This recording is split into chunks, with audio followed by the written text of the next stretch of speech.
Bueno, buenos días. Nos habíamos quedado el viernes, habíamos visto el principio de D'Alembert, habíamos visto los trabajos virtuales y habíamos llegado entonces a que los sistemas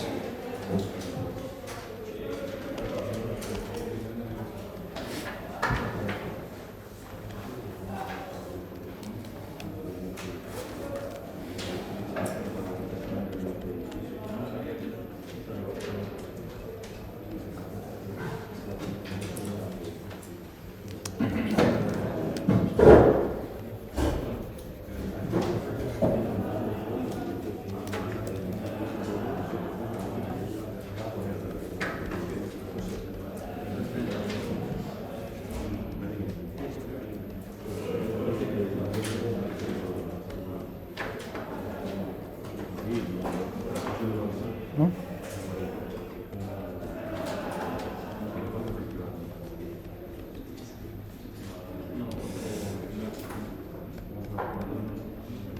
Bueno, vamos a ver.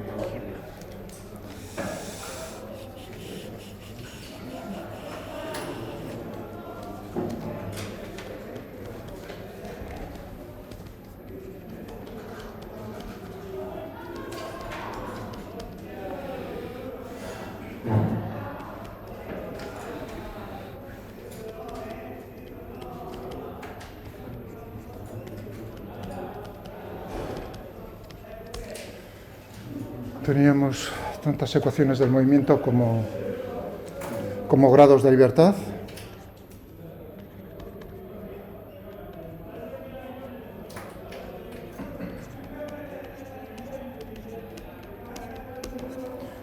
Que era igual, por ser holónomos, también al número de coordenadas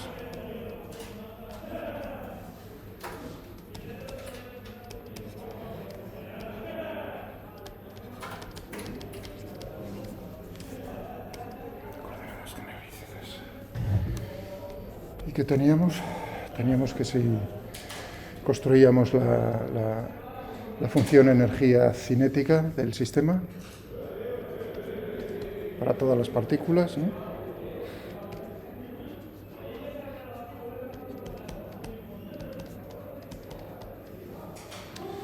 Entonces, teníamos lo siguiente.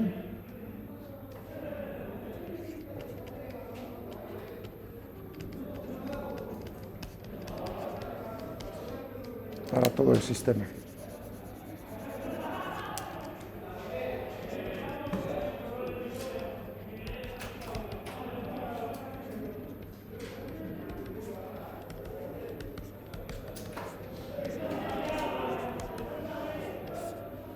Total. Entonces, ¿qué teníamos? La derivada total con respecto al tiempo de la derivada parcial de la energía cinética con respecto a Q punto J. Claro, recordad, pensad que si tenemos la energía cinética un medio de la masa por la velocidad, ¿no? Es decir, la derivada de la posición con respecto al tiempo. Entonces tenemos, al derivar, vamos a tener en t, que va a ser una función naturalmente de las Q sub J y Q punto J en general, y quizás del tiempo.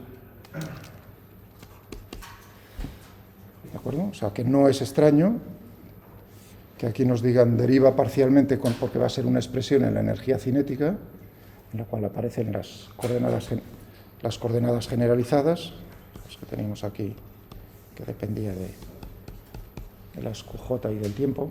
Entonces, al derivar,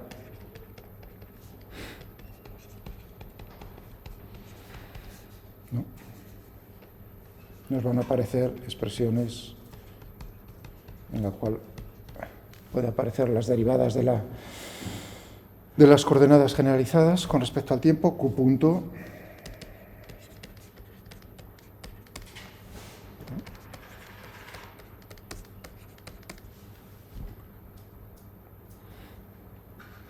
¿Vale?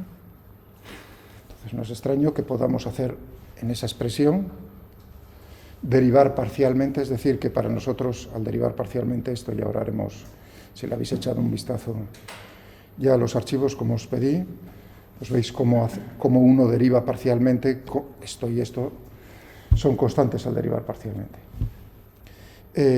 Teníamos aquí menos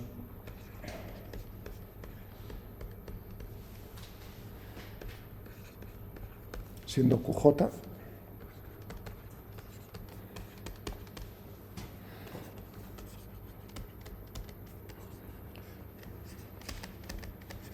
que bueno, lo de llamarlo fuerza generalizada aquí, estoy utilizando el término tal como viene en el Goldstein y cómo se define, pero se le puede, ya veréis cómo más adelante me refiero otra vez, volveré a incidir en lo que es fuerza generalizada cuando veamos cálculo de variaciones, las ecuaciones de Euler-Lagrange a partir del principio de Hamilton, siendo QJ que teníamos que hacer para todas las partículas, o sea que J aquí es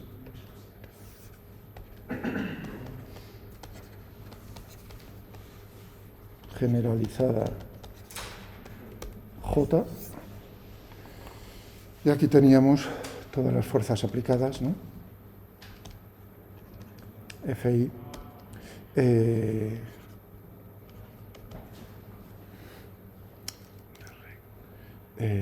y con respecto a la derivada parcial de R con respecto a QJ.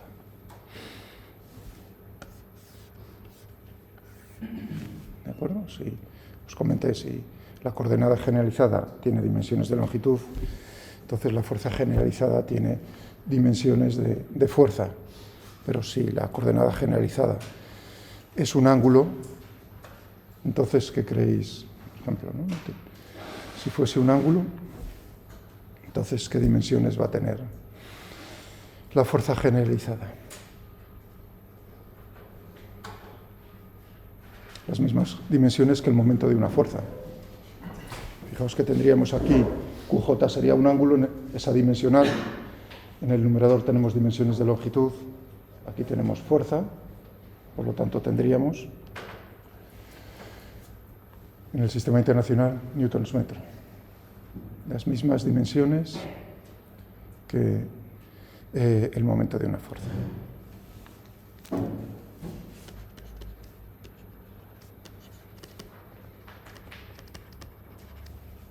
Y creo que justo ahí llega, sus dimensiones dependen las QJ, cómo son las QJ, de cómo son QJ.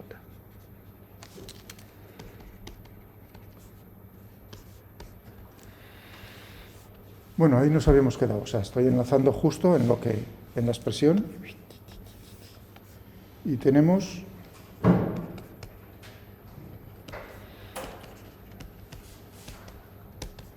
por lo tanto, pues si poníamos en el número de partículas, n mayúscula, ponía m, si no me equivoco, el viernes, como el número de ligaduras, teníamos 3n menos m, o sea que sigo la misma notación que el viernes, ecuaciones.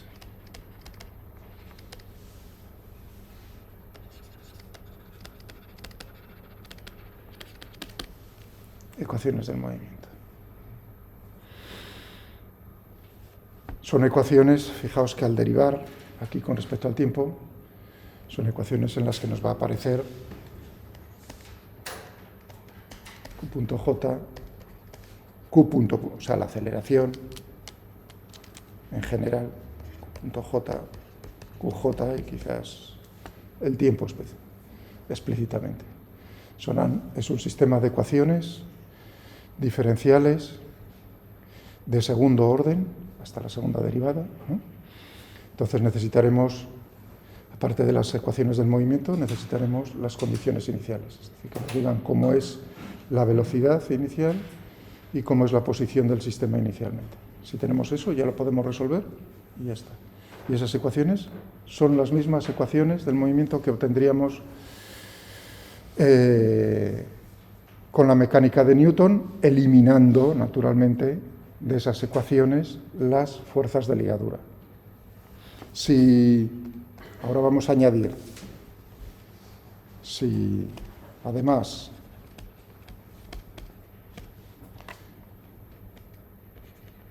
las fuerzas, recordad, bueno, he borrado la pantalla anterior cuando puse aquí QJ, ¿no?, que era para todas las I's.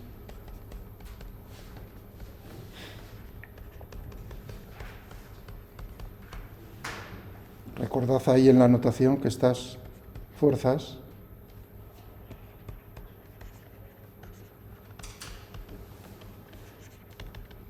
lo que llaman las fuerzas aplicadas, no las fuerzas de ligadura. Ya hemos eliminado las fuerzas de ligadura de ahí.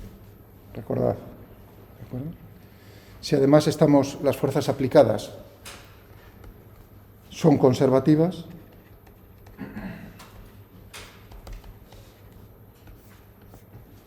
entonces, ¿cómo podemos poner las FI? Las podemos poner como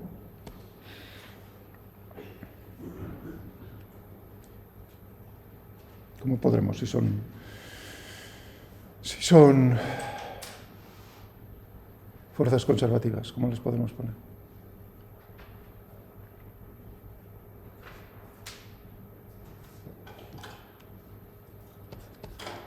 Como menos el gradiente de un potencial.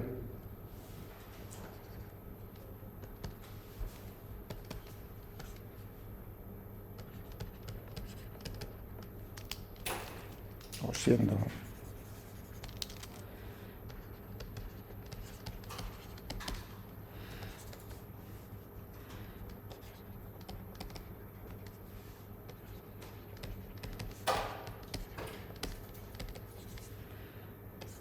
asociadas a esas fuerzas.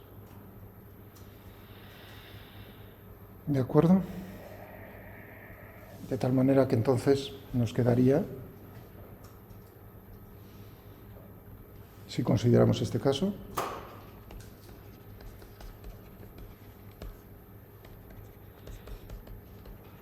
todas las ecuaciones del movimiento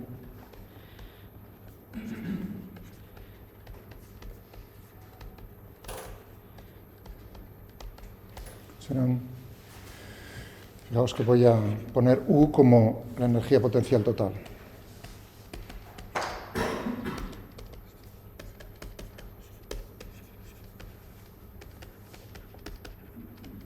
Del sistema. Es decir, ahí ya todas las fuerzas aplicadas son fuerzas conservativas. Por ejemplo, tenemos la gravedad, tenemos, por ejemplo, fuerzas elásticas, entonces ahí siempre podremos construir la energía potencial total, la energía potencial total gravitatoria, la energía potencial total elástica en todo el sistema y tendremos esa función. Y la ecuación sería, entonces, las ecuaciones.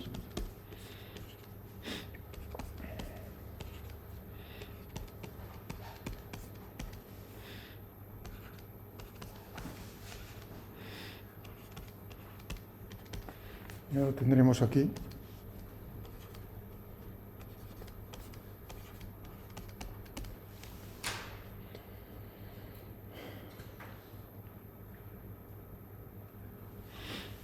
Si esto lo pasamos al otro lado, entonces tendríamos aquí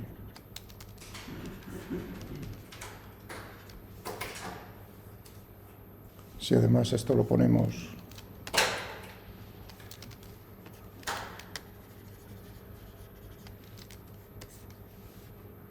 de esta manera, es decir que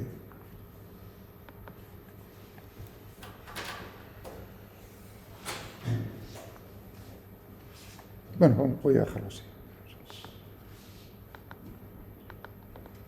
Bueno, sí, vamos a quitar esta mierda.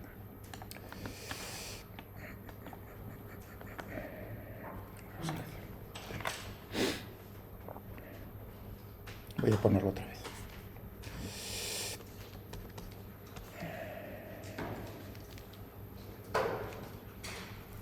De esta manera.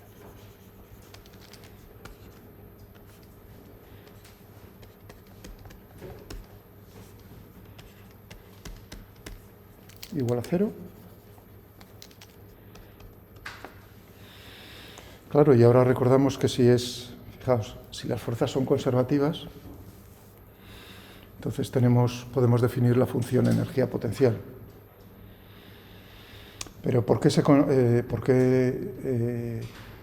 se caracterizaban las fuerzas conservativas? No solo que pudiésemos encontrar una función escalar de tal manera que el gradiente de ese escalar fuese el vector fuerza, sino que además fuese independiente del tiempo. ¿De acuerdo? No podía depender de las velocidades. La energía potencial no puede depender de las velocidades. Las fuerzas no pueden depender de las velocidades. Por lo tanto, esta U solo depende de las QJ, de las coordenadas generalizadas. No aparece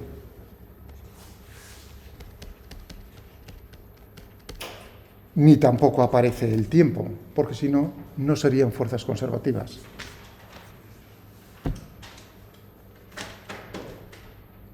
¿Entendido?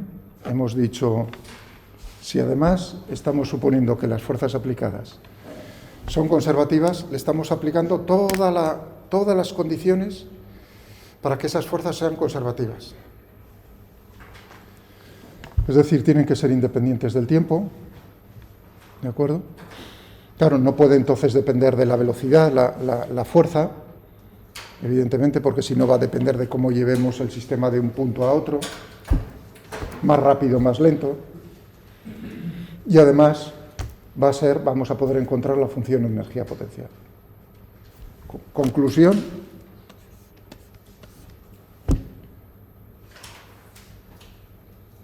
únicamente puede depender de las coordenadas generalizadas. Evidentemente, la energía potencial únicamente va a depender, si uno lo piense para una partícula, de cómo es la posición, las posiciones del sistema, por lo tanto de las coordenadas generalizadas, y no del tiempo. Si tenemos esto en cuenta, entonces nosotros podemos incluir, vamos a ver,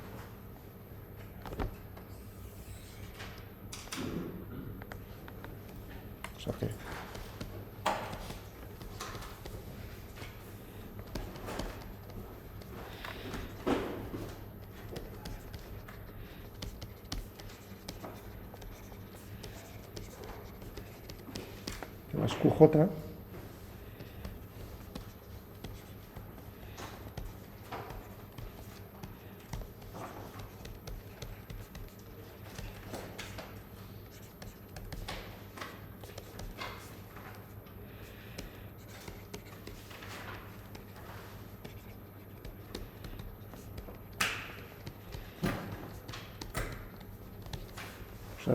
fuerzas conservativas. Entonces podemos meterlo aquí dentro también, la energía potencial.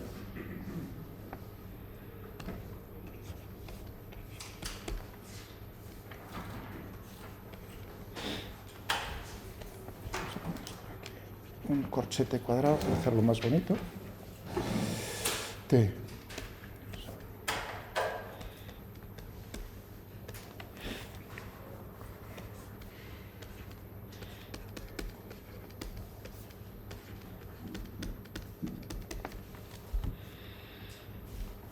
Fijaos que he metido aquí la energía potencial total del sistema. Claro, como estamos derivando parcialmente con respecto a Q.J, claro, la derivada parcial de U, ¿a qué va a ser igual? 0. Por eso que lo podemos meter ahí sin ningún problema, por lo que acabo de decir yo anteriormente. Genial. Y ahora, ya que tenemos T menos U, o sea que energía cinética total menos la energía potencial total, a eso le damos un nombre, le damos la función, es el lagrangiano. Una L bonita de estas redonda,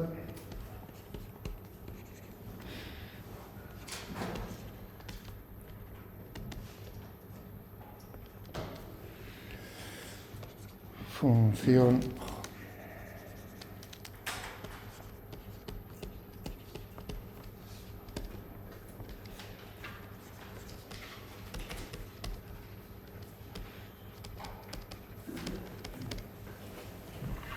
de tal manera que entonces las ecuaciones del movimiento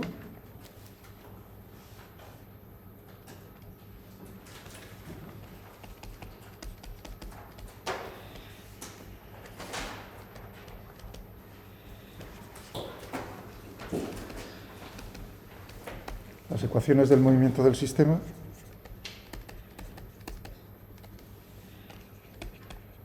serán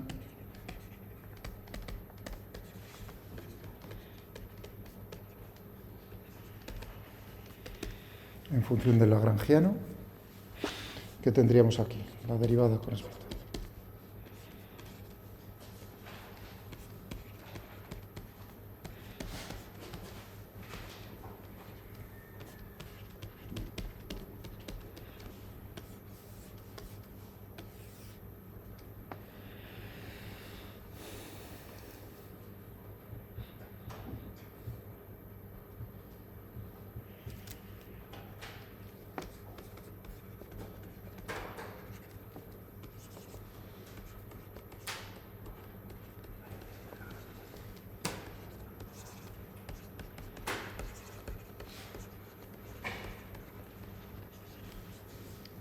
Ecuaciones de Lagrange o de Euler-Lagrange.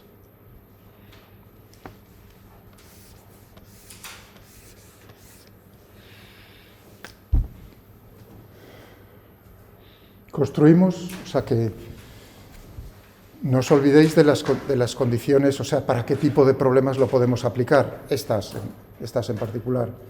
O sea, hemos hecho una restricción más, que es que las fuerzas aplicadas sean conservativas, pero en multitud de problemas se da eso, o sea que no es una excepción, no es un caso raro, sino que es, diríamos, el caso que vamos más general, el que nos vamos a encontrar de este tipo.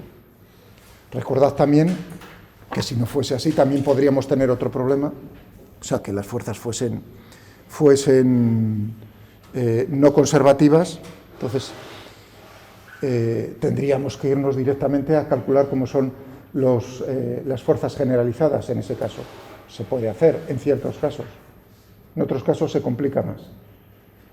Bueno, y otra restricción que llevamos desde muy al principio, ¿cuál es? Que el sistema sea holónomo. ¿De acuerdo?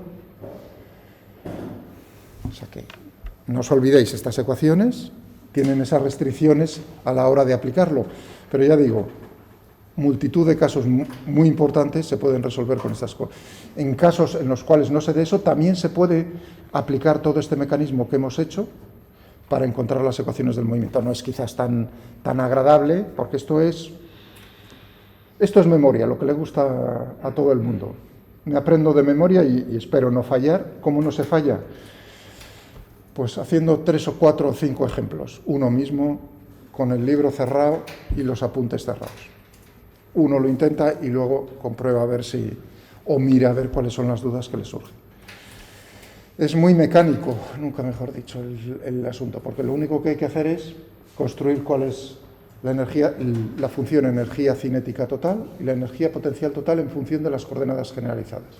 Es decir, decidir cuáles son decidir cuál es el número de grados de libertad, qué coordenadas son las más agradables y construir T y U.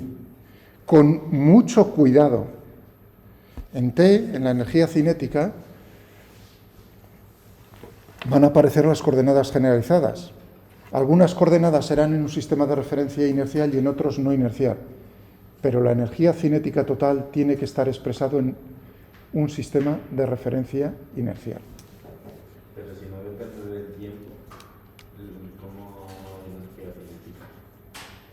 Como que no depende del tiempo. Que no dependa del tiempo, que las fuerzas aplicadas sean conservativas. Tengo el bolígrafo. Este es mi sistema, solo el bolígrafo. O sea, que no te va a depender el movimiento del tiempo, cómo está cayendo. Sí. Por eso digo, claro.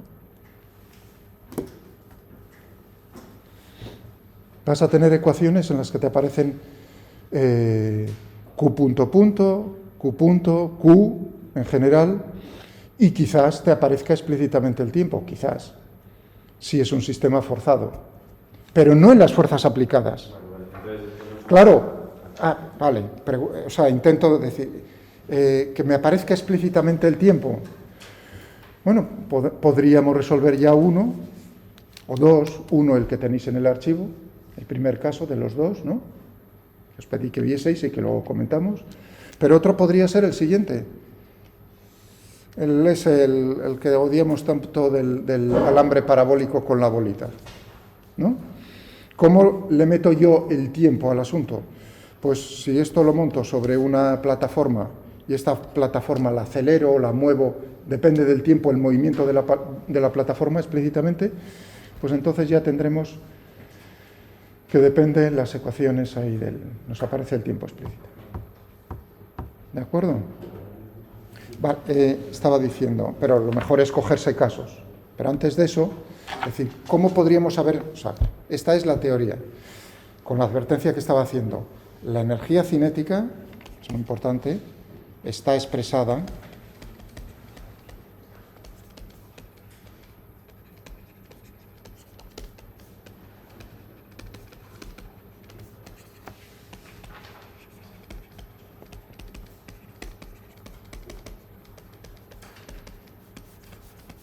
inercial. Vale.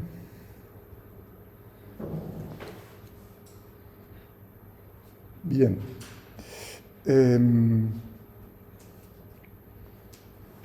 Y realmente es muy sencillo, porque encontrar la energía cinética, ¿cómo la podemos encontrar? Si nosotros, para cada una de las partículas, cuerpos del sistema, hemos decidido cuáles son las coordenadas generalizadas, podremos expresar los vectores de posición en función de esas, y quizás del tiempo, de esas coordenadas generalizadas, ¿no? O sea, que eso es inmediato. Tú dices, pues voy a utilizar esta y esta. Entonces, el vector de posición, ¿en qué lo quieres? ¿En coordenadas cartesianas? Ningún problema. Si quieres expresar, o sea, que tendríais aquí, podría uno utilizar otras coordenadas, pero lo más sencillo, evidentemente, es utilizar coordenadas cartesianas. Entonces tendríais xy y zi, cada una dependería de todo esto. Claro, y encontrar la velocidad, porque lo que queremos en la energía cinética, tenemos un medio de m sub i, vi al cuadrado, o sea que necesitamos vi. Pero esto está chupado. Porque es derivar todo esto con respecto al tiempo. Totalmente con respecto al tiempo. Fijaos que esta expresión de la velocidad ya la tenía. La escribí el otro día, el viernes. Tenéis que tener en cuenta que el tiempo, las coordenadas, son funciones del tiempo. Entonces tendremos que hacer la derivada parcial con respecto a la coordenada generalizada Q1 por la derivada de Q1 con respecto al tiempo. Más la derivada de R con respecto a Q2 por la derivada de Q2 con respecto al tiempo. Y si me aparece el tiempo explícitamente, pues la derivada de R con respecto al tiempo. Parcial, todo ello. Esas expresiones que puse el día pasado. O sea, que esto es inmediato, dices, bueno, pues nada, decido que son estas, las posiciones son estas, las velocidades son estas, y de aquí la energía cinética es esta. La energía potencial depende de las posiciones, ¿no? Tendríamos aquí también en U, pues nos van a aparecer, por supuesto, va a depender a través de las posiciones, de las RI, pues me aparecerán las QJ. Construyes energía cinética, energía potencial, construyes el lagrangiano. ¿El lagrangiano es la energía mecánica? No. La energía mecánica sería la energía cinética más la energía potencial. Como veis, el lagrangiano es la energía cinética menos la energía potencial. ¿Cómo podríamos haber llegado, por completar un poco la teoría a esto y poder hacer ya los problemas? ¿Cómo podríamos haber llegado a estas mismas ecuaciones? Pues aplicando como herramienta el cálculo de variaciones.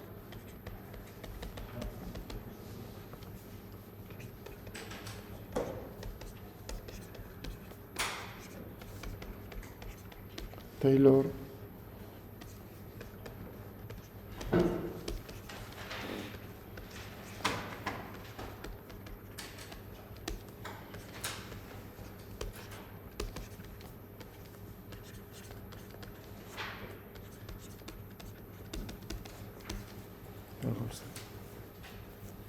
Fijaos, el Goldstein, ¿sabéis de qué año es? Vamos, quizás falle en el año exactamente, pero bueno, la década, iba a decir. ¿Sabéis este libro? Este libro es la Biblia de la mecánica clásica. La Biblia, por dejaros así, no, por decir, o sea, es el libro que todo el mundo cita, digamos, como el libro clásico de la mecánica clásica, como referencia, que digamos en ningún sitio veréis de mecánica clásica de lo vuestro, o sea, de esto, de sistemas que no citen el Goldstein, de 1950. ¿De acuerdo? 50. Otra cosa es que veáis ahí, quizás, no me acuerdo exactamente esa edición, puesto el Goldstein ya está muerto, iba a decir. Claro, son ediciones posteriores que han intentado, pero manteniendo prácticamente el libro original. Muy bien. Por lo menos que os suene. Taylor Boas. Bueno, podríamos haber utilizado el cálculo de variaciones. ¿En qué consiste? Rápidamente un poquitín, que es muy bonito. Primero, una pregunta. En alguna asignatura de matemáticas, por curiosidad, pensaba estos días, pero no he tenido tiempo, de mirar las guías docentes de matemáticas, ¿no?, de los diferentes cursos, para ver si en algún punto tocan el cálculo de variaciones. O sea, eso, y consultar, por ejemplo, a mi compañera, a Cristina. Pero quizás me lo podáis decir también vosotros un poquitín. ¿En alguna asignatura os suena de haber visto cálculo variacional, cálculo de variaciones? No tiene nada malo, es simplemente una cosa que me gustaría saber de vosotros también. ¿No? Es muy interesante. O sea, su utilidad es tremenda. Muy bien. ¿En qué consiste? Pues, por ejemplo, pensemos en el siguiente. Es encontrar realmente máximos y mínimos, un poco especial. O sea, optimizar un problema. Pero mientras que cuando he dicho lo de máximos y mínimos o puntos de inflexión, o sea, puntos extremales, como diría, todos estaríamos pensando, pues, por ejemplo, en una función, lo más fácil, de una sola variable, ¿no? X, ¿no? Una cosa como esta, uno diría, pues claro, lo que estás pensando pues, son todos estos puntos y evidentemente son puntos. Máximos y mínimos, son puntos.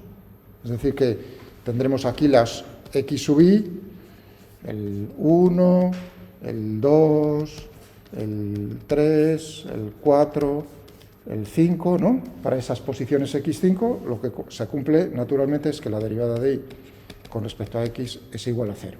Unos serán máximos, otros serán mínimos y quizás otros puntos de inflexión. ¿De acuerdo? Pues veríamos la siguiente condición, pero ahora únicamente que sean extremos en la función, puntos. Ya, pero ahora pensemos en otro tipo, ningún problema. E incluso en más dimensiones, lo de la silla de montar, etcétera. No habría ningún problema. Pero ahora pensemos en el siguiente problema.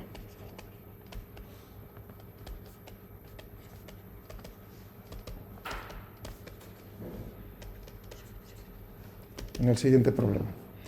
Yo estoy en el plano X. ¿De acuerdo? Problema en el plano, no en 3 dimensiones, en 2 dimensiones. En 2D. Y a mí me dicen, yo estoy en el punto 1 y quiero ir al punto 2. ¿De acuerdo? Estoy ahí y quiero andar sobre el plano XY hasta el punto 2. Hallar sobre qué camino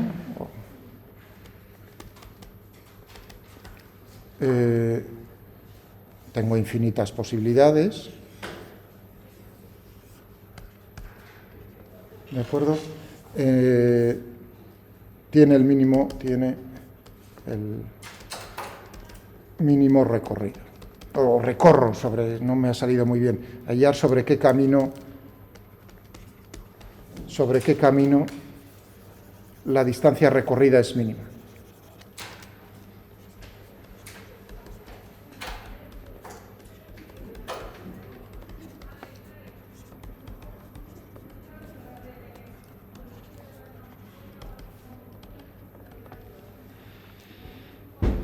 ¿De acuerdo? Uno se queda diciendo, lo que me estás diciendo es una obviedad, ¿no? Es la recta.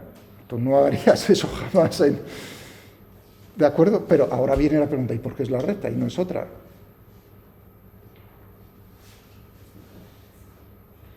Claro, porque ahora imaginaos lo siguiente, ya dando un pasito más allá. Claro, imaginaos que estamos en dos dimensiones, pero no es un plano, sino que estamos en la montaña, ¿de acuerdo? Digo la montaña para que uno vea las diferencias de altura, y nos estamos moviendo sobre una superficie, es una superficie curva, no es un plano. Y a mí me dicen, tienes que ir de este pueblo a este otro pueblo, andando. ¿Qué camino tienes que escoger para que la distancia que recorres sea mínima? No digo que te canses menos o más, el criterio es que la distancia recorrida sea mínima. Uno dice, uy, ¿y cuál será? Ahí ya uno no ve, no sabe cuál es, si es la recta o va a ser otro, de hecho va a ser otro camino. Imaginaos que os piden construir una carretera y os dicen, el criterio es que yo tengo que pagar lo mínimo posible por construir, meter la máquina y hacer el camino, y claro, y gastar lo menos posible en el asfalto.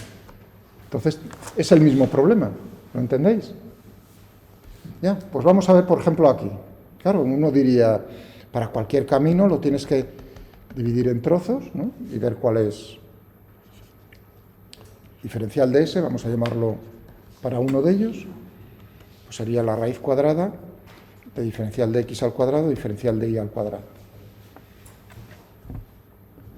¿De acuerdo? En este problema que he puesto primero. Es decir, que tendríamos que la distancia recorrida sería, naturalmente, la integral o la suma de todo ello. Claro, pero nosotros podemos ponerlo todo en función de un solo parámetro, y en función de x o x en función de y.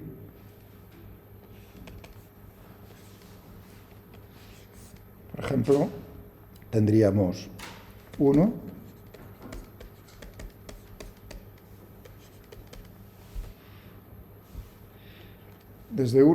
más bien por el camino, desde el camino CI. La distancia recorrida dependerá del camino que estoy escogiendo. ¿De acuerdo? Y la pregunta es,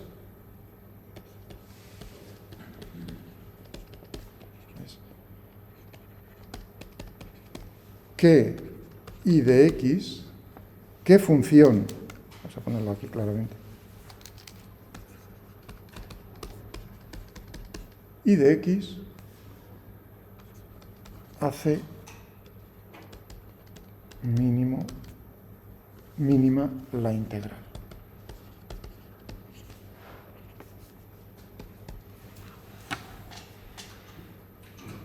Podría ser un problema en el cual fuese máximo, también. ¿Sabéis o sea, ya no es... Sí, tienes algo que minimizar o maximizar o hacer extremo, pero es la integral de una función. La incógnita no son puntos, sino una función.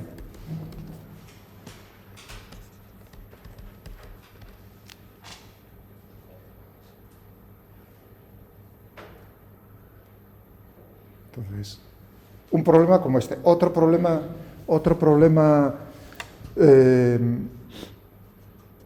equivalente. sea, voy a poner 2 o 3 ejemplos, ¿no?, que los tenéis ahí en el capítulo. Otro problema similar.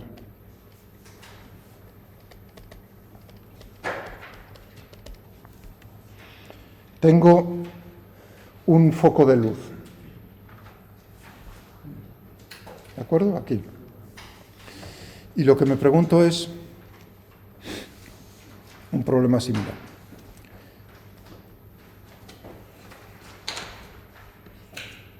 Desde 1 hasta 2. Y yo pienso, digo, bueno, un rayo de luz puede seguir diferentes caminos. Principio. Voy a ver para qué camino el tiempo que tarda en ir la luz desde 1 hasta 2 es mínimo.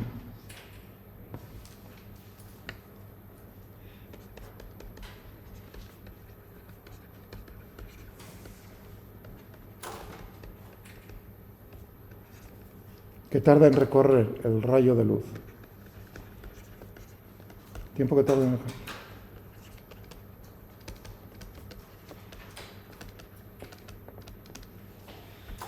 Es mínimo.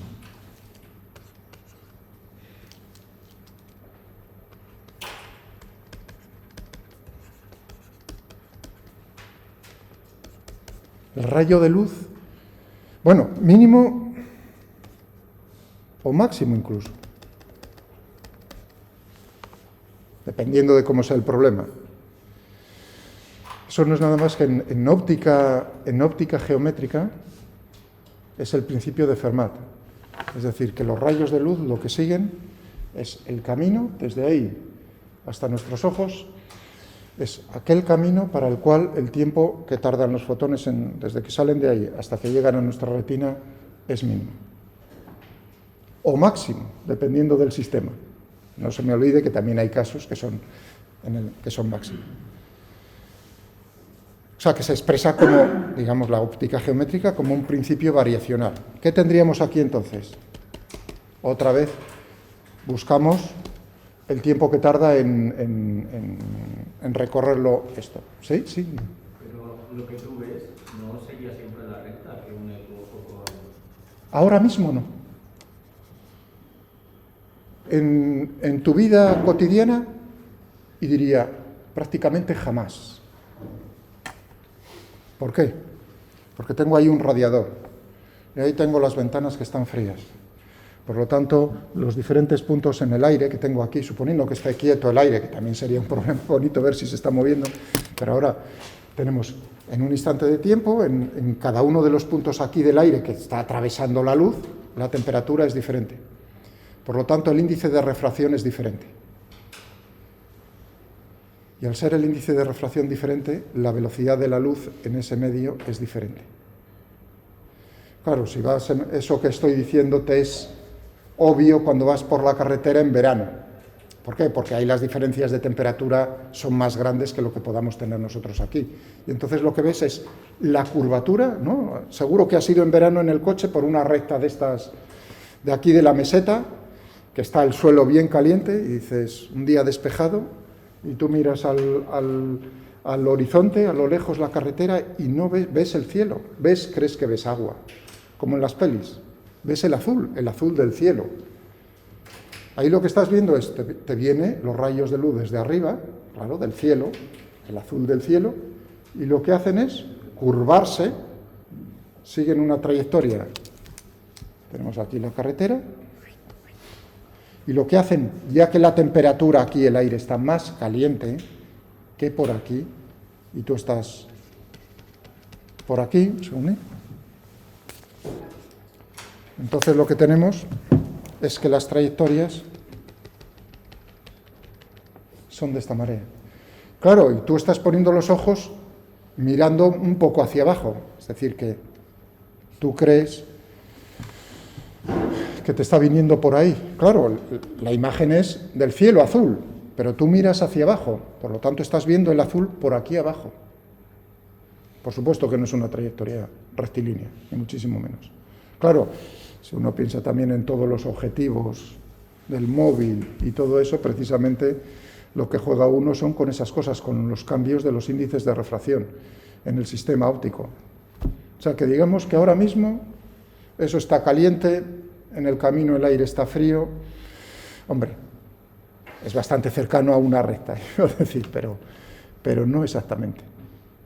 Bueno, vamos a ponerlo esto y hacemos la pausa, si queréis.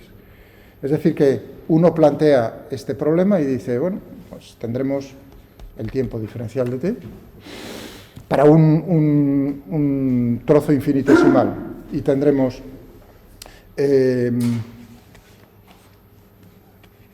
por v, siendo v la velocidad de la luz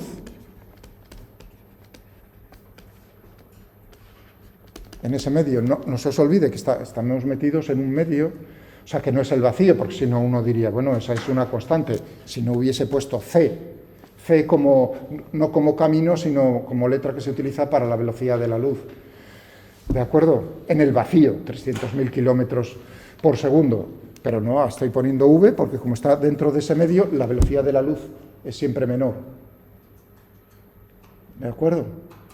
O sea, no puede ser mayor, pero sí es menor. Y hay experimentos muy bonitos. Bueno, eso es increíble lo que llega a hacer el hombre en eso. Ha logrado ralentizar la velocidad de la luz dentro de un medio muy especial y en condiciones muy especiales, a velocidades que yo voy casi andando más rápido que la luz en el medio. Es decir, a velocidades del orden de 10 metros por segundo. Hombre, eso 10 metros por segundo es correr como el Usain Bolt, yo decir. Pero de ese orden de magnitud, de 1 metro por segundo, 10 metros por segundo. Es decir, que tú vas y estás adelantando al rayo de luz, lo cual es sorprendente, que se logran esos extremos. No penséis que tienen por qué ser velocidades. Hombre, normalmente son velocidades, claro, cercanas a las de la luz en el vacío. Bueno, si tenemos esto y ahora decimos, ¿y cómo lo queremos poner en función del índice de refracción? N es el índice de refracción que se define, vamos a ponerlo aquí, como c dividido por v, siendo c la velocidad de la luz en el vacío.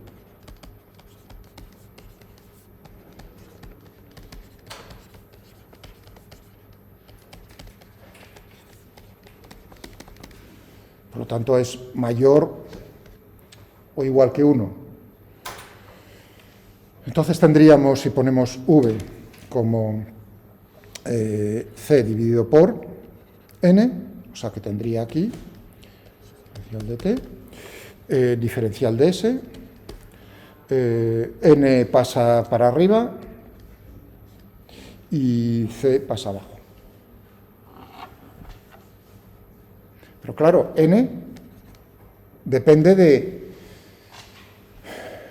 las condiciones del medio, es decir, depende de la posición, vamos a poner así dicho de una manera, depende de, si estamos en el plano, pensad en un problema en el plano, depende de x y de y. Es una función que depende de x y de y. En el punto de coordenadas x y tengo un índice de refracción determinado. Podría ser igual, podría ser una constante homogénea, uniforme en todos los puntos del espacio. Claro, entonces el problema, evidentemente, uno llega a lo mismo que habíamos hecho antes, planteado, la distancia que es mínima, la línea recta en el plano. Pero si no, si esto depende de x y de y, tendríamos entonces como problema la integral, la diferencial de t. Y teníamos ahí, diferencial, o sea, teníamos n diferencial de s dividido por c, ¿no? Y esto lo teníamos para cada uno de los caminos, c sub i, c sub i, c sub i, y tendríamos aquí n, que es una función de x y, diferencial de s, imaginaos que lo pongo en función de x, la derivada de y con respecto a x al cuadrado, dividido por c, por diferencial de x.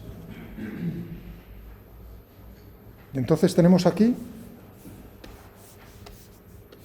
esta integral que tenemos que hacer extremo, o sea, encontrar la función. El problema es encontrar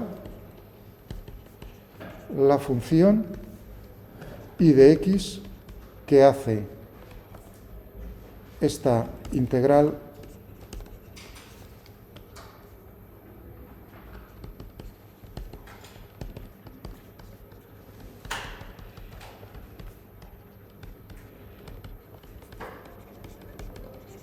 punto, es decir, no punto, es decir, punto de inflexión, que hace eso.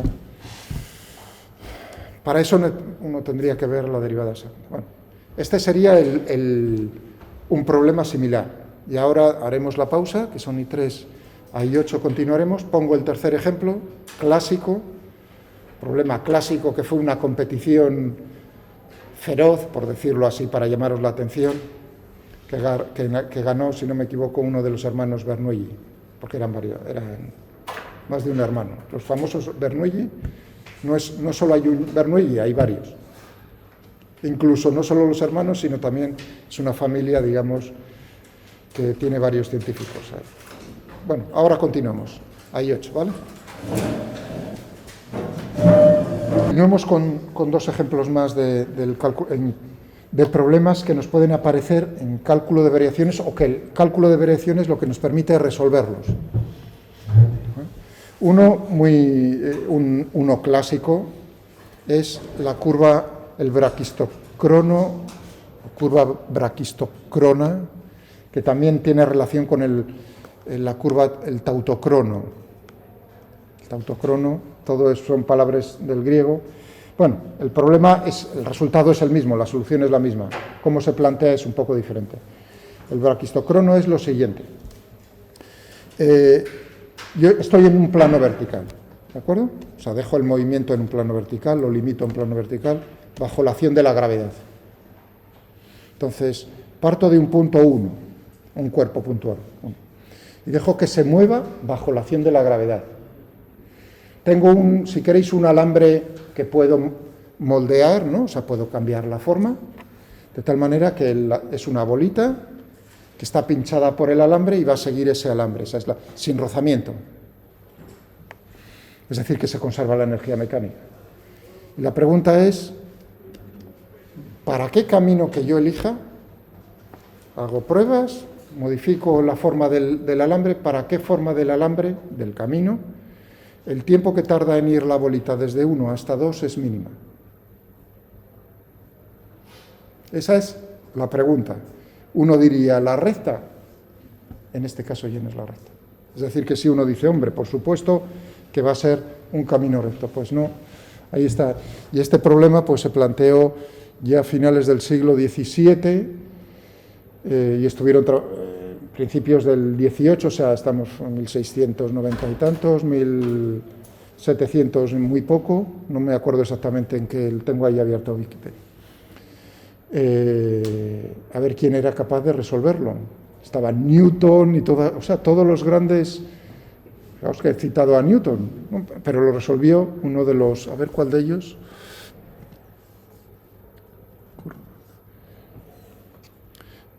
Bueno, lo tengo aquí, fijaos, aquí en español o en inglés. Bueno, vamos a poner. En la solución del problema intervinieron, entre otros, Johann y Jacob Bernoulli, Leibniz, o sea, digamos los premios Nobel del momento, L'Hopital, sonará de las matemáticas, ¿no?, de la regla del L'Hopital, Newton, ya no suena tanto. Bueno, y podemos hacerlo, y tenéis vídeos en YouTube de gente que con diferentes caminos y con bolitas lo dejan hacer y uno comprueba cómo es la respuesta o cómo lo puede moldear para ir con prueba y error encontrándolo. El braquistocrono. Entonces aquí tendríamos lo siguiente, tiene que ser el tiempo mínimo. Otra vez tendríamos diferentes caminos, y tendríamos que dividir el camino y decir cuánto tarda en recorrerlo, un trozo infinitesimal, diferencial de t, es decir, que tendríamos que lograr minimizar esa integral, ponerlo en función, y ahora tendremos diferencial de t, pues será otra vez diferencial de s por la velocidad que tenga en este trozo infinitesimal. Pues es infinitesimal, por lo tanto tendrá una velocidad determinada. ¿Cuánto tarda en recorrerlo? V por diferencial de t. Claro, la velocidad.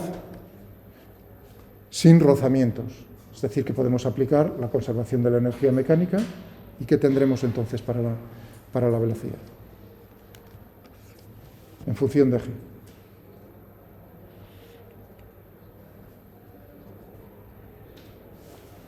Tendríamos para este punto, ¿no? Suponiendo que esto es, si queréis ponemos I hacia abajo, positivo, entonces tendremos mg, mg por I, cuidado, que aquí tengo que tomarlo como positivo eso, o sea, mg por I menos más 1 medio dm v al cuadrado igual a una constante. Es constante. ¿Qué constante tomamos? Añadimos al problema, lo dejamos caer desde el reposo, que se me olvidó decirlo, desde el reposo.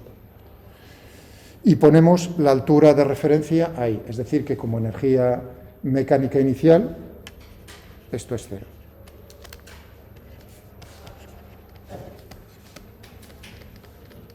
De tal manera que entonces tendremos V igual a V cuadrado 2GI, es decir, V igual a 2GI, es decir, que tendríamos aquí diferencial de S también lo podemos poner como la raíz cuadrada. Ahí depende de si uno lo quiere poner X o Y en función de X o X en función de Y. Al cuadrado por diferencial de X y aquí dividido por la raíz cuadrada de 2G por I. Si esto tenemos una integral que ya veis tiene otras formas, son problemas relacionados, pero es otro tipo, lo que tenemos dentro de la integral es otra cosa. ¿Entendido? Muy bien, este sería otro problema. Hacer mínimo esto. Otra, la catenaria.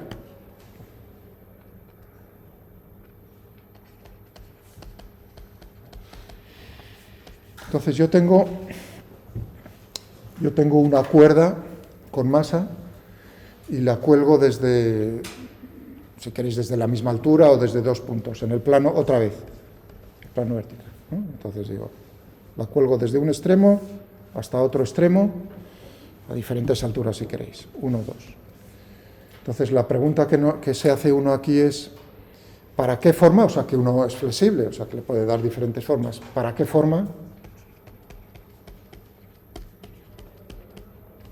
La energía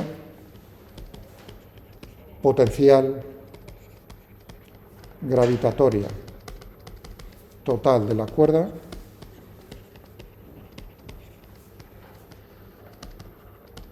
¿no? Como un principio ahí uno dice, esto ya me suena, claro, es decir, tengo ahí diferentes energías potenciales para diferentes formas, corresponderá, todo sistema tiende a que su energía potencial, a ocupar posiciones, entre comillas, para las cuales la energía potencial es mínima, lo cual cuadra muy bien con esto.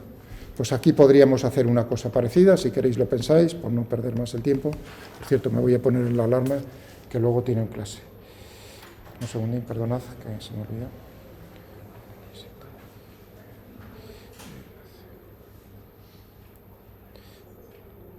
Vale, de acuerdo.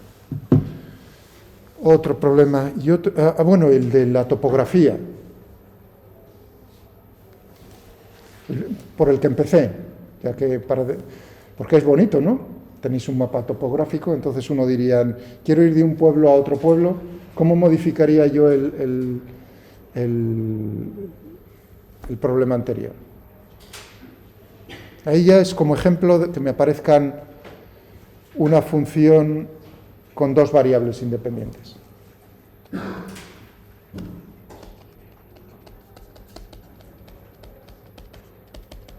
Mapa topográfico. Es decir, que estoy en plano XY y tengo diferentes alturas Z, ¿no? X, Y, tengo diferentes alturas. Entonces, necesito ir desde, aquí tengo la montaña, desde un punto hasta otro punto. Entonces, tendría que minimizar otra vez diferencial de S. Pero claro, diferencial de S en este caso, ¿cómo lo podría poner en coordenadas cartesianas? Tendría diferencial de X al cuadrado. Tal cual. Aquí tendríamos que buscar, al sumar en todo ello, tendríamos que buscar la función z, que depende de x, y e y, que hace mínimo ese camino. Un poco diferente para que sea un máximo, porque siempre he dicho mínimos. Cojo un espejo. Un espejo, por ejemplo, esférico, cóncavo, ¿no? Aquí tengo la superficie espejada y pongo un rayo de luz aquí, punto 1, aquí el punto 2. ¿Para qué camino el rayo de luz? El tiempo que tarda en recorrer ese camino es máximo. Claro, porque si fuese mínimo iría uno, digamos, ahí sin índice de refracción, ¿eh? Todo está en el vacío. Entonces uno dice, bueno, pues puede ir así, ir así, ir así, ir así. Es decir, la ley de la reflexión, otra vez, ¿no? Esa tan sencilla en una superficie aquí tal, que si mandáis un rayo de luz, ¿no? Plop, plop, plop, plop, plop, plop, plop, el ángulo de incidencia es igual al ángulo reflejado, por así decirlo, con un espejo. Pues entonces, de todas las infinitas posibilidades que tiene uno en los rayos de luz, la que va a escoger es precisamente aquella en la cual la distancia recorrida es, si no me equivoco, no la distancia, el tiempo recorrido es máximo. Eso por ejemplo, para un telescopio.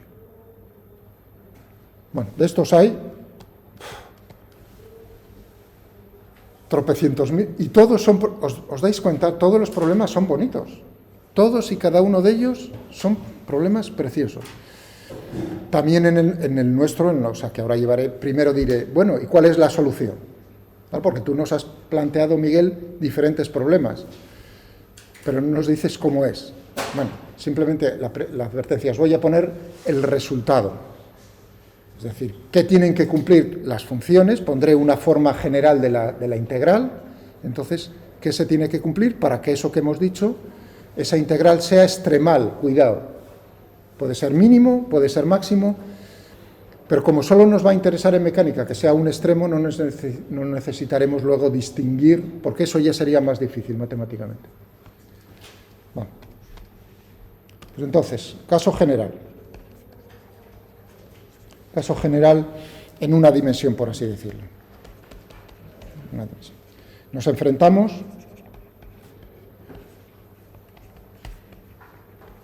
a integrales del tipo, voy a poner f como una combinación, es una función, lo que tenemos dentro de la integral era una función, visteis las diferentes formas según los casos, ¿no? Que va a depender, voy a utilizar x, hemos usado x, y, pero también nos aparece y punto, ¿no? Donde y punto, o y prima, si queréis. Voy a poner y prima porque como x no tiene por qué, se utiliza más bien y prima como la derivada de y con respecto a x, por diferencial de x.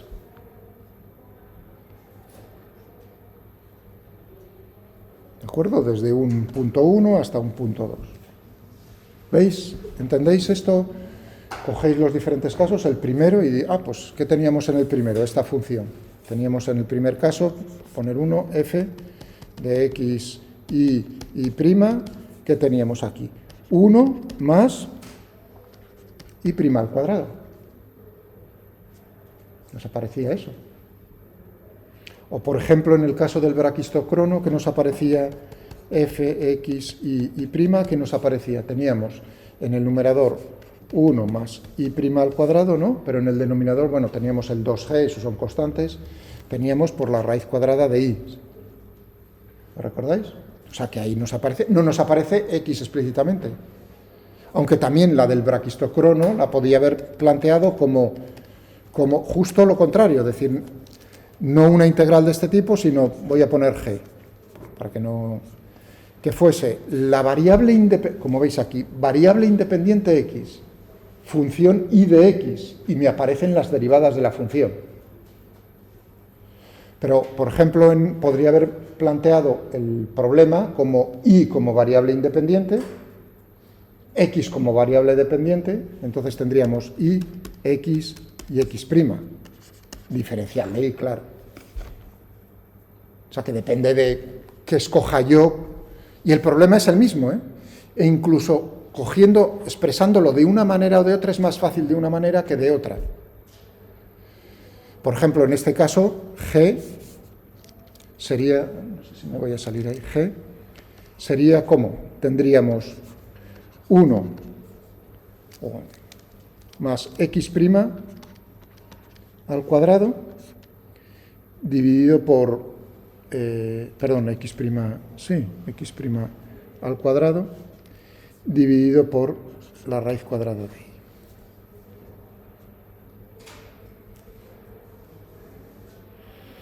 Bien, o sea que tenemos esto en general.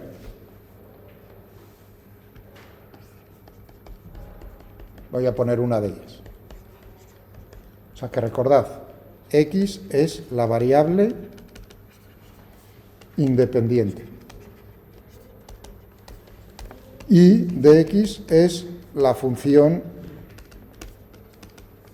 incógnita, la que queremos encontrar.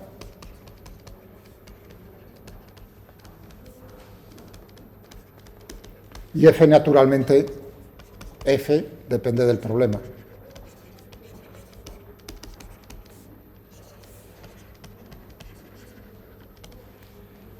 Pero eso es conocido, depende del tipo de problema que nosotros planteemos. Bueno, pues la respuesta es solución A, que y de x hace extremo esa integral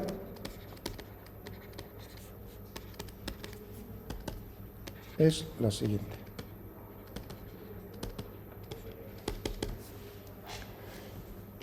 La derivada se tiene que cumplir. O sea, que transformamos un problema que es en una integral en una ecuación diferencial. De la derivada de f con respecto a, teníamos ahí, y'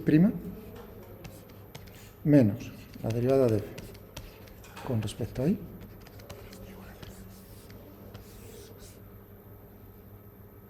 Uy, suena, ¿verdad? Lo que vimos en, o sea, la forma de, eso me suena. Es una ecuación, ¿eh? Es una función incógnita, es una ecuación. Uno ya tiene en la cabeza a dónde nos queremos llevar. ¿Cuántas incógnitas teníamos en el otro problema? En nuestro problema de mecánica tenemos las coordenadas generalizadas. Es decir, que al final lo que queremos saber era encontrar esto, cómo es la posición en cada instante de tiempo del sistema, es decir, cómo es el valor de la coordenada general. Ese es lo que nosotros queremos encontrar. Y había unas cuantas, había 3n menos m. Aquí solo tenemos una función incógnita, pero ahora ampliarlo a más va a ser inmediato. ¿De acuerdo? Ahora, he dicho la solución. Demostración, la tenéis en todos los libros, en particular la tenéis en el Taylor y la tenéis en los tres, la tenéis en los tres que he citado. ¿De acuerdo? Y eso es lo que me ahorro. No es muy complicado, es simplemente pensar que una es la solución y entonces hacer un cambio infinitesimal a ese camino y entonces ver qué es lo que ocurre. Si hace uno eso, llega a esta, que es una ecuación, que es una ecuación diferencial. Claro, y el problema es resolver esa ecuación diferencial. Pero cuidado, resolver una ecuación diferencial es diferente, es más fácil que el problema que hemos planteado al principio, porque el problema que hemos planteado al principio tendríamos que hacer infinitas integrales. Mientras que esto ya nos da la solución al problema. O las soluciones al problema, si hay más de uno. A otro problema muy bonito. Queremos volar desde Madrid a Nueva York, ¿no? Lo clásico. ¿Qué camino? Suponiendo, claro, porque las trayectorias de los aviones vienen determinadas por otros factores, pero todos esos factores se pueden hacer como un problema de... O sea, todas las modificaciones que yo diga ahora rápidamente a continuación se pueden incluir en vuestro problema. Ahora digo, bueno, ¿cuál es el... naturalmente, lo que necesitas es que el tiempo que tardas en recorrerlo sea mínimo para que el combustible sea el mínimo lo que gastas. Suponiendo que va a velocidad constante, el avión, entonces eso se traduce a que la distancia recorrida sea la mínima posible. ¿Cuál es la curva sobre una superficie? Es un problema en dos dimensiones, pero la superficie es esférica. ¿Qué problema hace, o sea, qué curva sobre una superficie esférica es aquella que une, digamos, tiene la distancia mínima que une dos puntos sobre la esfera? Y eso es lo de la intersección de la esfera con un plano que pasa por los dos puntos y por el centro de la esfera. Pero eso también habría que demostrarlo. La demostración se hace de esta manera. ¿Entendido? Pero ahora le añadís más factores. Por ejemplo, claro, si uno dice tiempo que tardo en recorrer sea mínimo, pues claro, yo pienso en la corriente del jet, esa que haya en la estratosfera, que va de oeste a este, que es intensísima, va 150 kilómetros. Tengo por ahí. Podríamos ver ahora mismo cómo está el jet. En el hemisferio norte, ¿no? Cómo va de rápido, con los meandros y todas esas cosas, a 12.000 metros de altura. Justo a la altura en la cual están viajando los aviones.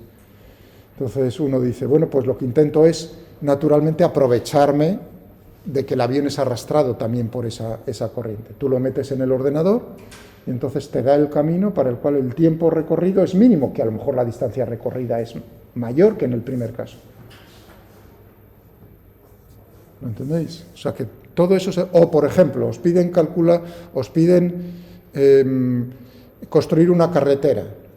Otra vez, vuelvo a la topografía. Pero ahora ya el coste, y ahora, claro, es minimizar la función coste. La función coste es cuánto asfalto tengo que poner, pero claro, tienes que hacer túneles.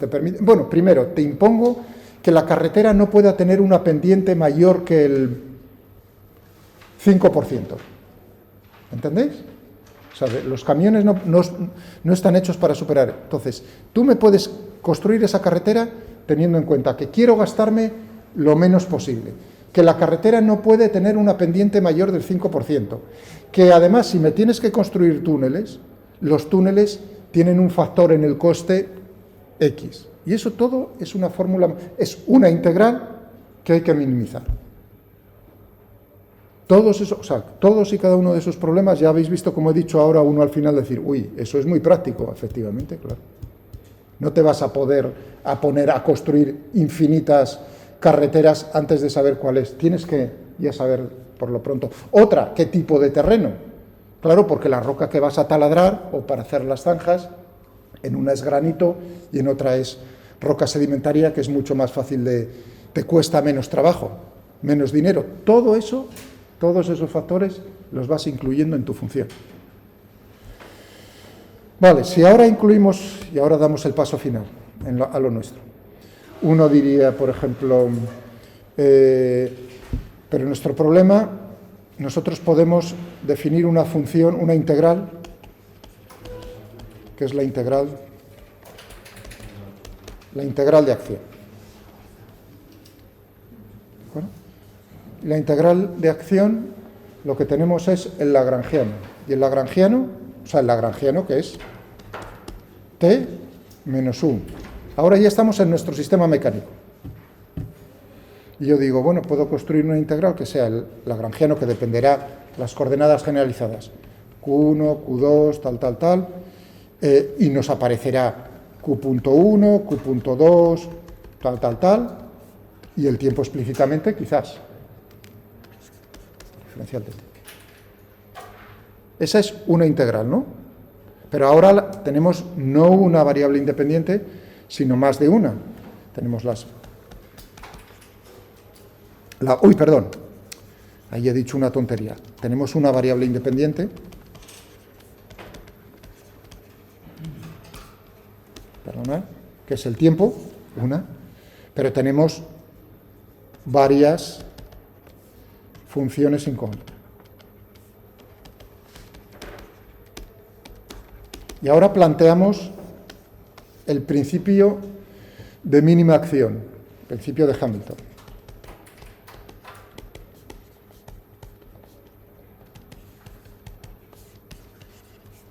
Bueno, lo de mínimo, lo que estamos haciendo es que sea extrema, imponemos que sea extrema esa integral, o sea, podría ser mínimo o máximo. Pero bueno, se suele decir de mínima acción.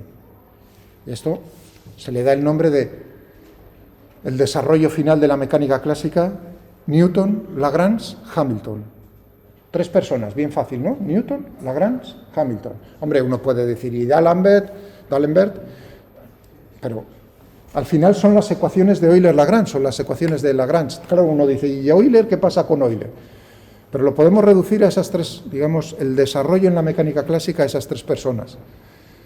Mecánica de Newton, mecánica de Lagrange, mecánica de Hamilton. El paso siguiente, la mecánica de Hamilton es un desarrollo de la mecánica de Lagrange. Claro, la de Lagrange es un desarrollo de la de Newton y es fundamental, así dicho simplemente, porque es el salto, o sea, el paso final necesario para dar el salto a la mecánica cuántica. La ecuación de Schrödinger en la mecánica cuántica se basa en el hamiltoniano. Lagrangiano también se construye en mecánica clásica de Hamilton, la mecánica de Hamilton, una función que es el hamiltoniano. Que bueno, dependiendo del caso puede ser la energía total del sistema. Ahí sí, T más U, pero bueno, puede tener sus cosillas. Entonces resulta que en la mecánica cuántica nos aparece la mecánica de Hamilton. Bueno, si decimos el principio de Hamilton de mínima acción es que soluciones, la solución, las funciones QJ, el tiempo, que hacen extrema esta integral, deben cumplir ¿qué? Y ahora uno dice, hombre, lo he hecho para una dimensión, para una sola incógnita, y de x.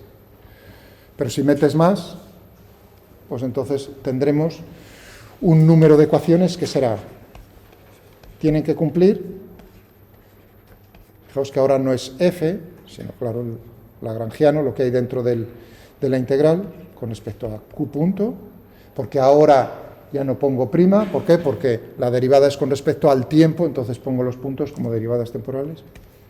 J de menos la derivada de L con respecto a QJ igual a 0. Claro, esto presupone, cuando he puesto lo del principio de mínima acción, principio de Hamilton, que hemos podido construir el lagrangiano, es decir, que las fuerzas son conservativas. Las fuerzas aplicadas en el sistema son conservativas. Estas son las ecuaciones de Lagrange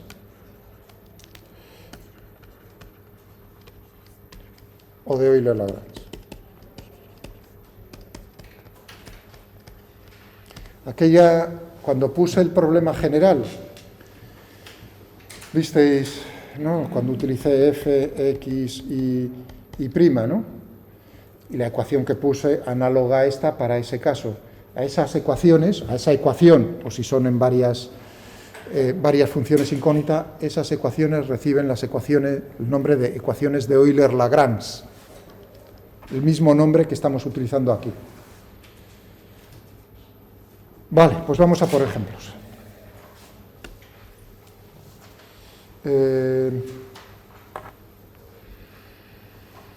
Péndulo simple está chupado. El péndulo cónico.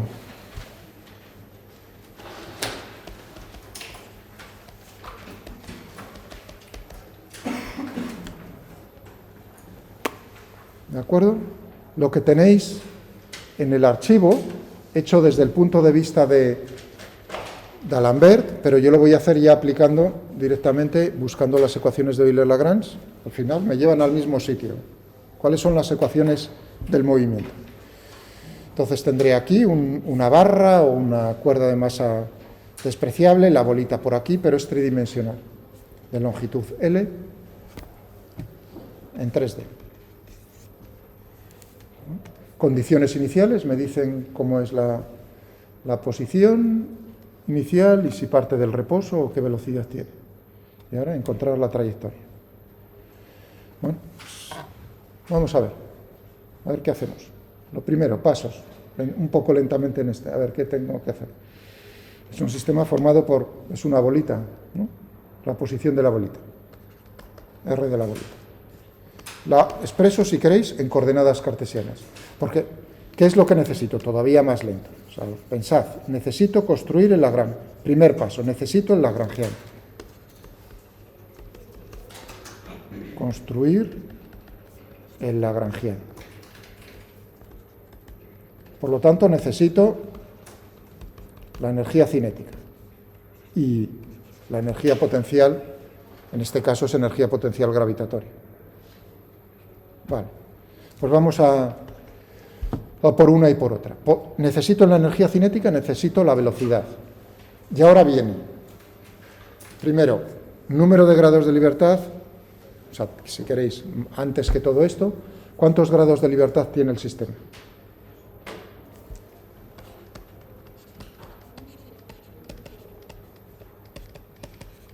La ligadura está clara, es la cuerda, la distancia de la posición a este punto del espacio es constante, grados de libertad, en 3 dimensiones.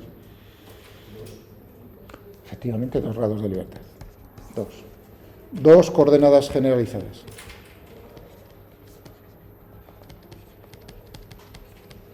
Y ahora ¿cuáles son las más cómodas? Claro, es lo más cómodo, pero no son las únicas. Es lo más cómodo, no es, ¿me entendéis? No es una sola elección posible, no hay una, sino hay muchas. Entonces, en este caso, escogemos por comodidad, escogemos las coordenadas polares esféricas. Es decir, tendremos para X, coordenada cartesiana, X, ¿qué tendremos? Cogemos, por ejemplo, el ángulo lo llamo con respecto al eje Z, tita, y lo mido con respecto al sentido,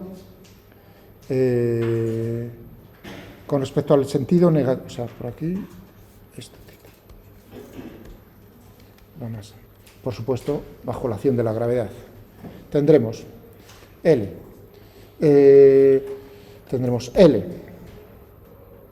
seno de tita, coseno de phi, y L, seno de tita, seno de phi, z, si estoy tomando z positivo hacia arriba, menos L, coseno de tita.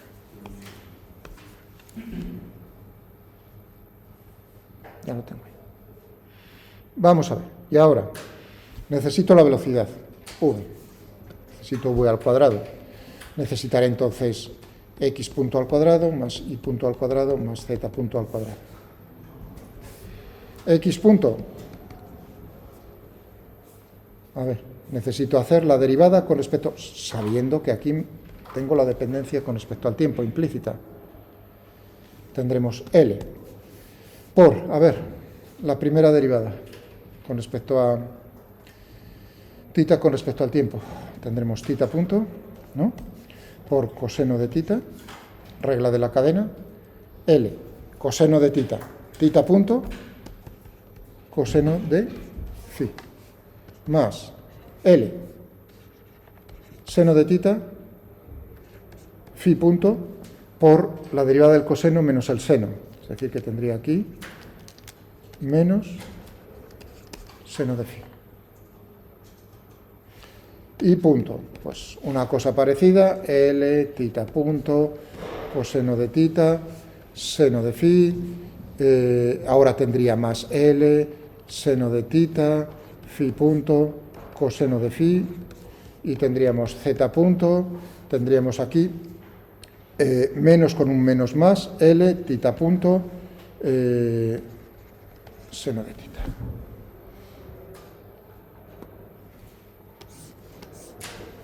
¿De acuerdo?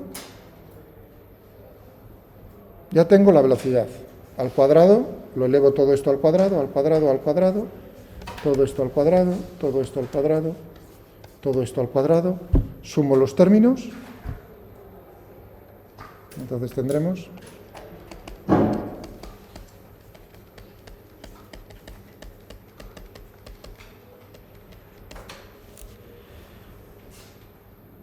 de lo anterior. Hacéis el desarrollo, naturalmente tenéis ahí cosenos cuadrados, más senos cuadrados, es decir, que se va simplificando. La expresión final es más simple. Sí. En vez de v cuadrado sería t. ¿Perdón? En vez de v cuadrado no sería t. Perdón, sí, t, sí. Medio de. Estaba pensando en t.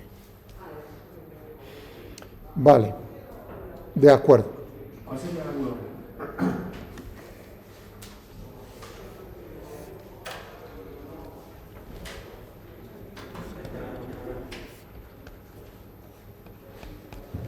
Entonces, tridimensional. Estoy. ¿Qué? Tendremos. Esta sería M, esta sería.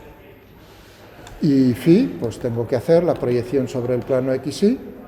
Entonces tendría aquí esto, y esto sería. O sea, las coordenadas polares esféricas, pero midiendo por abajo, como he hecho siempre con el péndulo. No tendría por qué ser así, pero. Bien, ahora necesitamos U. Tenemos ya T, ¿no? Y como veis, en T nos aparecen, ¿os habéis dado cuenta que en T aparecen la tita, la phi? Mierda, aquí he puesto phi. Nos aparece tita punto y phi punto. ¿Veis cómo aparece ahí y ahora en U? La energía potencial gravitatoria es la única fuerza que tenemos ahí, la aplicada es la atracción gravitatoria. ¿Qué tendríamos en U?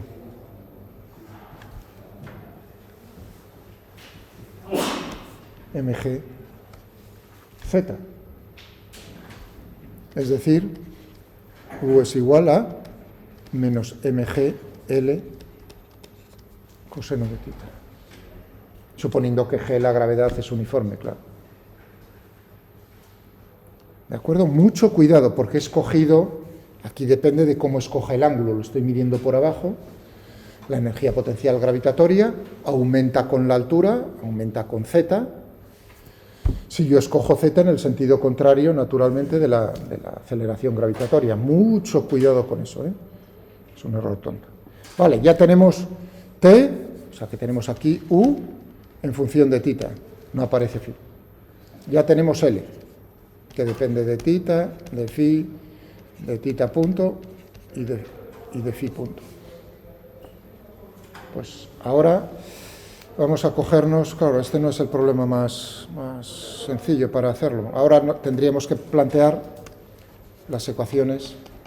Voy a coger uno para hacer, intentar hacer de Euler-Lagrange. Y esas serían las ecuaciones del movimiento.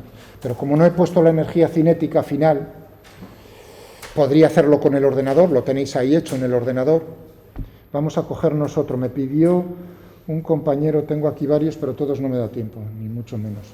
Me dijo el del carrito, ¿no? Perdón, el del péndulo con el carrito. Vale, péndulo con el carrito.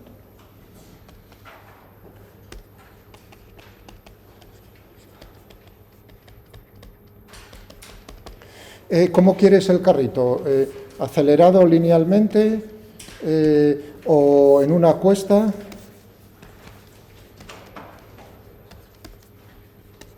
Con la gravedad así. ¿Cuál? Perdona, ¿quién me lo dijo? Sí, ¿cuál quieres? El de la izquierda. Perfecto. Bueno, o sea, tenemos... Este es este. tenemos la gravedad aquí, de esta manera. Y como información, dejo que el carrito lo muevo yo, o lo acelero yo, o lo dejo libre. Lo acelero yo, si quieres. Es diferente. Yo puedo poner el carrito aquí, soltar y ver cómo se mueve todo ello. Entonces, tiene un movimiento de esa manera. O sea, que hay que decidir cuál de los dos. Lo fuerzo, por ejemplo, que sea un movimiento uniformemente acelerado. O sea, A constante.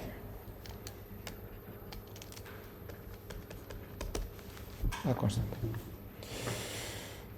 Muy bien. A ver, número de grados de libertad.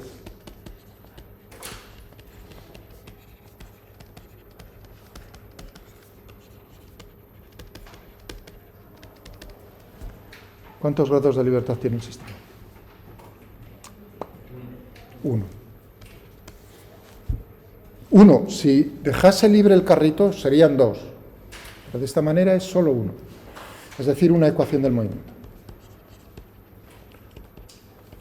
Solo tendremos una ecuación de Euler-Lagrange. ¿Cuáles son las megaduras? Hombre, que esto sea me ha dicho un péndulo, pues que la longitud sea L, desde este punto hasta este punto, y que el carrito, naturalmente, lo estamos moviendo de una manera determinada. ¿De acuerdo? Muy bien. Estupendo. Pondremos, por ejemplo, ahora, ¿qué coordenadas utilizamos para saber la posición? Cuidado, que la energía cinética tiene que estar desde aquí fuera. Es decir, que nosotros podemos medir desde, esto llamarlo X, es decir, que, por ejemplo, podemos llamar la posición donde está el enganche, tiene la coordenada X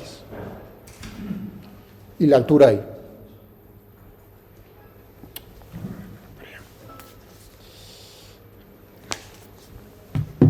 A ver, entonces, ¿qué tendremos para en el plano X? Si utilizamos Y y X, de esta manera. ¿Qué tendremos para la componente Y? Si utilizamos como coordenada generalizada,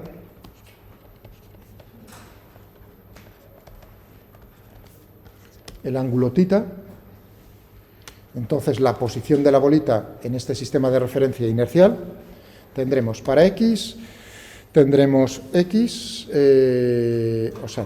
para X de la bolita, tendremos el X del carrito, más L seno de θ.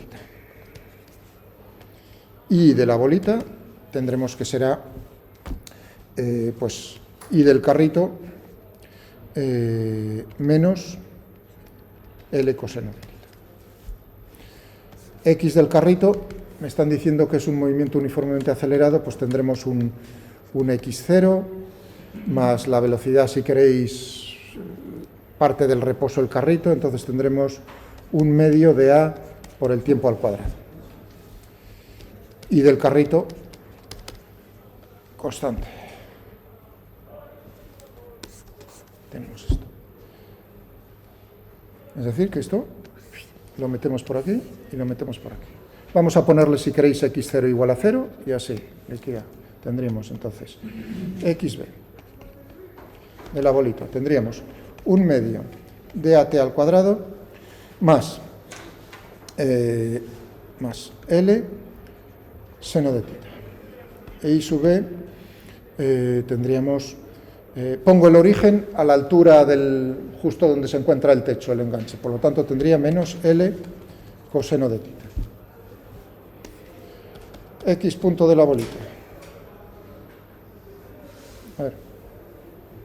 Con respecto al tiempo, tendríamos un medio de A por 2t más L θ punto coseno de θ.